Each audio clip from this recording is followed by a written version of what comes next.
They told you awakening would make life brighter, but they never warned you it would burn first. Alan Watts spoke of enlightenment as the great dance of existence, the cosmic play where the self dissolves into everything. He painted awakening as laughter, as freedom, as the beautiful realization that you are the universe looking back at itself. But what happens before that laughter? What happens in the silence that comes before the music? There are stages of awakening that even the great mystics rarely mention. Hidden corridors of collapse, confusion, and emotional disintegration. The journey toward truth does not begin with light. It begins with fire, the fire that burns away everything false. This is not the story of blissful enlightenment, but of the 7 hidden stages that lead to it. To understand awakening's light, we must first pass through its shadows, starting with the first hidden stage. One day, reality stops obeying your beliefs, and that's when the illusion begins to crack. Awakening doesn't begin with meditation or mantras. It begins with something far less poetic: disappointment, a deep, bone-level disillusionment with the life you thought you wanted. The job that once felt like achievement now feels like a cage. The compliments that once lifted you now sound hollow. Even the dreams you chased begin to lose their color, like a photograph fading in the sun. Something inside you whispers that there must be more, not more success, but more truth. At first you fight it, you scroll, you buy, you distract. You repeat the same affirmations that once worked, but they now taste like ash. The mind craves comfort, while the soul hungers for reality. That inattention stretches you thin, between who you were trained to be and who you are being called to become. This stage is psychological collapse disguised as awakening. You start questioning everything: your beliefs, your relationships, even your sense of self. Nothing feels solid. You realize that what you called reality was only a consensus dream, a fragile story held together by repetition and fear. And now, that story is cracking. Imagine standing before a mirror you've trusted all your life. One day, a hairline fracture appears. At first, it's almost invisible. A small unease, a quiet sense that something isn't right, but then the fracture spreads. Each moment of honesty widens it. The mirror begins to splinter, reflecting not your face, but 1,000 broken versions of it. You want to look away, but you can't. You're trapped inside the reflection, watching the image of yourself crumble. This is where most people turn back. The ego pleads for the comfort of ignorance. Go back to normal, forget this. But once the illusion cracks, it cannot be resealed. The light that seeps through burns too brightly to ignore. You will begin to see how much of your life was lived on autopilot. How your choices, beliefs, and even desires were shaped by other people's expectations. It's disorienting, but also the first taste of real freedom. And yet, freedom feels nothing like joy at first. It feels like standing on the edge of an abyss, realizing the ground beneath you was never real. The walls of certainty collapse, and all that remains is a vast, terrifying openness. This is the first hidden stage of awakening. Not bliss, but breaking. The destruction of false meaning, the unraveling of every mask you've ever worn. As the illusion crumbles, what replaces it isn't peace, but emptiness. The first stage of awakening is destruction, not enlightenment. It's the painful moment when false meaning collapses, clearing space for truth to emerge. Between who you were and who you're becoming lies a silence that can swallow you whole. This is the death space, the interval where the old self dissolves but the new one has not yet appeared. Everything familiar has fallen away, yet nothing has replaced it. You wake up each morning as a question with no answer. Your routines, your passions, even your sense of purpose feel meaningless. The people around you still recognize your face, but not your eyes. Something behind them has gone dark, or perhaps too bright to be seen. At first, you think you're losing your mind. You used to know what you wanted. You used to have opinions, goals, preferences. Now, even those feel borrowed, irrelevant, absurd. You scroll through your old messages, look at your old photos, and feel detached from the person in them. You can recall their memories, but not their emotions. It's like attending your own funeral while still breathing. This stage is not glamorous. It's not the blissful surrender that spiritual quotes romanticize. It's emptiness, dense, heavy, unrelenting. The mind, desperate to make sense of it, labels it depression. And in many ways, it feels like one. You withdraw, lose interest, sleep too much or too little. You feel like a ghost haunting the remnants of a life that no longer fits. But this isn't an illness, it's a sacred dismantling. You are undergoing spiritual detox. The system is purging all that was false: identities, beliefs, attachments, and stories that have expired. The ego, sensing its death, clings violently to anything that might anchor it. Old habits, toxic relationships, spiritual bypassing. It tells you that something is wrong with you, that you failed, that you're broken. But the truth is the opposite. The breakdown is the beginning of your breakthrough. You try to talk about it, but people can't understand. They offer advice, distractions, or pity. They tell you to stay positive, to get out more, to trust the universe. But none of those words reach you. Because this isn't about fixing, it's about dying loneliness. Becomes your only honest companion. Silence becomes the only voice that doesn't lie. And in that silence, you start hearing faint whispers from deeper within. The mind screams demanding meaning. The soul whispers surrender. You resist, of course. Every human instinct tells you to fight the void, to fill it, to climb out, to do something. But the more you struggle, the deeper it pulls you in. Because this space doesn't respond to effort. It responds only to letting go. Alan Watts spoke beautifully of ego dissolution, of the self melting into the infinite. But he rarely described the agony that precedes that melting. The human side of awakening. The nights spent staring at ceilings, the tears that come without reason, the numbness that feels endless. He gave us the philosophy of surrender. Life gives us the practice of it. If you look closely, you'll notice something miraculous within the despair. Beneath the numbness, a stillness begins to form. It's quiet but alive, like the breath of something ancient and patient. You realize that even in this void, something in you is still aware. That awareness becomes your only truth. You can't touch it, you can't define it, but it's there. Observing, enduring, waiting. Days turn to weeks, weeks to months. Slowly, subtly, the intensity of the emptiness softens. You stop begging for meaning and start listening to the silence. You realize that this emptiness isn't here to punish you. It's here to purify you. Every identity that dies here was never truly yours. Every belief that dissolves was only a wall between you and reality. Patience becomes your only weapon. Trust your only light. The universe, it seems, is rewriting you line by line. Every erased thought, every lost desire, every forgotten version of yourself, they're all making space for something more authentic to arrive. And though it still hurts, you start to see beauty in the void. There's a peace in being nothing, in no longer having to perform or pretend. For the first time, you exist without definition. You breathe without agenda. You are simply here, raw, undefined, infinite. This is the sacred silence between deaths, the womb of the new self, the cocoon that looks like a tomb. Out of that silence, something fragile begins to move, the stirrings of remembrance. The second stage of awakening is the void, the death of identity and the stillness before rebirth. It feels like despair, but it's actually purification. You are not dying. You are being rewritten by a greater intelligence, one that speaks not through words, but through silence. The soul burns what the ego clings to, until only truth can survive the fire.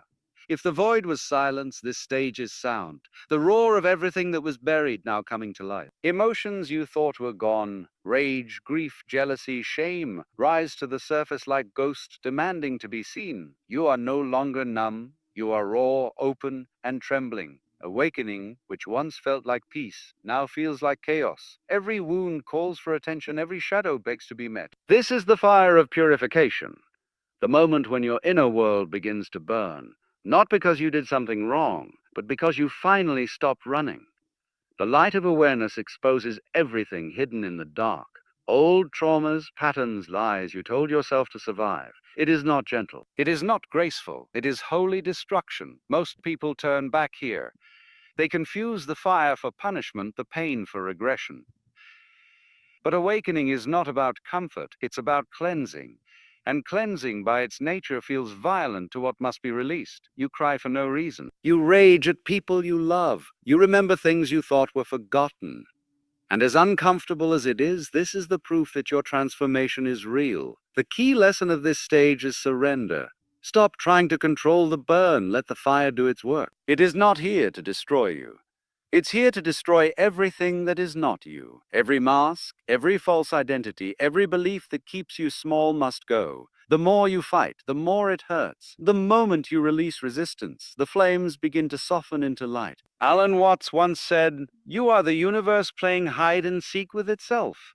In this stage, the seeker meets the part of the universe it tried hardest to hide from. Its pain. The parts you denied, disowned, or judged come knocking. They don't want to hurt you, they want to come home.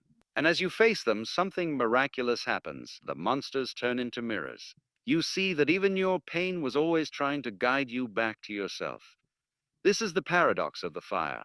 It hurts, but it heals. It burns, but it purifies. What feels like chaos is actually order being restored from within. The ego calls it death, the soul calls it transformation. Eventually, the flames begin to fade. The smoke clears, and from the ashes, something delicate begins to breathe. Your true self, stripped of illusion, humble but whole. When the fire dies down, what remains is something pure but fragile, the newborn self. Stage 3 is purification through pain. The sacred burning where resistance becomes release. The fire consumes everything false until only truth remains. Fame becomes medicine, and chaos becomes the order. Awakening isn't an event, it's a spiral that keeps returning until you live it. You've faced the void, you've walked through the fire. Now the dust settles and something new begins to take shape, fragile, luminous, and profoundly real. What happens next isn't a single revelation, but a sequence of deep integrations. The final 4 stages where awakening moves from theory into embodiment, from spirit into flesh, from silence into song. Stage 4, the rebirth of awareness after the fire. There is quiet. A stillness that doesn't feel empty anymore, but alive, as if life itself is breathing through you. You start to notice small things again. Sunlight dancing on the floor, the sound of rain, the warmth in someone's voice. Ordinary moments shimmer with a strange sacred intensity. Gratitude no longer depends on comfort. It arises naturally from presence. You don't feel the need to chase meaning anymore. Everything is meaning. Every detail feels connected, woven into a vast intelligence you can't explain but can deeply feel. Still, this awareness is fragile like new skin. Old habits tug at you, the urge to analyze, to plan, to control. But you begin to see these impulses for what they are, echoes of the mind's old survival system. You learn to respond with compassion rather than judgment. This stage is both tender and empowering, the gentle dawning after a long night. You're being reborn, but into the same world. Only now you're seeing it through the eyes of truth. Stage 5. The return to the world here lies one of awakening's most deceptive tests, the spiritual ego trap. After glimpsing the infinite, it's easy to feel above the world, to mistake detachment for transcendence. You might feel alienated from people who still live inside the illusions you've outgrown. You might even feel pity for them. But this is the ego's final disguise, the identity of the awakened one. True awakening isn't about escaping the world. It's about returning to it, heart open, eyes clear. This stage invites you to integrate awareness into action, to love without conditions, to listen without defense, to work without losing presence. Alan Watts often said that enlightenment is just the realization that the ordinary is extraordinary. The real mastery isn't found in mountain caves or endless meditation, but in traffic jams, conversations, heartbreak, and laughter. It's easy to be spiritual in silence. The real test is to be spiritual in chaos. In this stage, you learn to carry stillness into movement. You rediscover how to participate in life without being possessed by it. You begin to embody presence rather than perform it. Stage 6, the compassion flood. When awareness stabilizes, the heart opens, and it doesn't open quietly. You begin to feel everything. The pain of others, the collective wounds of humanity, the suffering of the earth, they all become part of your inner landscape. What once was abstract empathy now becomes visceral experience. This is both beautiful and overwhelming. You may cry without knowing why. You may feel deep compassion for people who once triggered you. You may find it unbearable to witness cruelty, injustice, or indifference. This stage is where many healers, artists, and teachers emerge. They feel called to transmute their pain into service, to turn wounds into wisdom and compassion into action. But here lies another quiet challenge, the danger of self-erasure. If you give too much, if you pour without pausing, you'll burn out. And the same fire that once purified you will consume you again. The key here is balance. Compassion must include yourself. Service must include stillness. You learn that the world doesn't need your exhaustion. It needs your wholeness. As the heart expands, duality dissolves. You stop seeing good or bad, light or dark. You see everything as movement within one vast consciousness. The universe doesn't divide. And through that realization, forgiveness arises effortlessly. Stage 7, the silent integration. This is the final stage, and the simplest. After all the fire, silence, and storms, awakening ceases to feel like an experience at all. It becomes ordinary, woven into every gesture, every breath. There's no longer a need to prove, preach, or seek. You stop talking about awakening because you've become it. Words feel too small to contain what is now simply lived. You laugh more, not because life got easier, but because you see its playfulness. You cook, you walk, you love, you cry, but without resistance. Every act, no matter how mundane, becomes meditation. Simplicity becomes sacred. This stage is the full embodiment of paradox. You are both infinite and human, both timeless and temporary. The divine doesn't hover above life, it lives through you. The circle completes itself, the seeker dissolves into the living moment. There's no finish line, no enlightenment certificate, no perfect peace. Just the endless rhythm of remembering and forgetting, falling and returning, dying and being reborn again. The spiral of awakening continuing quietly within every breath. Transition line. And so what began as destruction ends as devotion, the divine returning to its stages 4 through 7 are the art of integration. The slow, steady embodiment of awakening into human life. It's not about transcending the world, but living within it with clear eyes and an open heart. You rediscover beauty, balance service with stillness, and finally merge the sacred with the simple. Awakening stops being something you talk about and becomes something you are. The journey that began in darkness now ends in devotion. Not the worship of something outside you, but the reverent embrace of everything as you in the end. Enlightenment isn't what you reach, it's what remains when everything else falls away. The 7 hidden stages of awakening are not a ladder to climb, but a circle of becoming, a sacred process of dying and rebirthing. From the cracking of illusion to the fire of purification, from the silence of the void to the quiet laughter of integration, each stage strips away what is false until only truth can breathe. Alan Watts spoke beautifully of awakening as the dance of the universe, and he was right. But beyond his words lies the unspoken part of the journey. The trembling, the breaking, the rebirth. Awakening isn't light escaping darkness. It's light born from darkness. So when you fall again, and you will, remember this, the path isn't punishment. It's a spiral of remembering, circling ever closer to truth.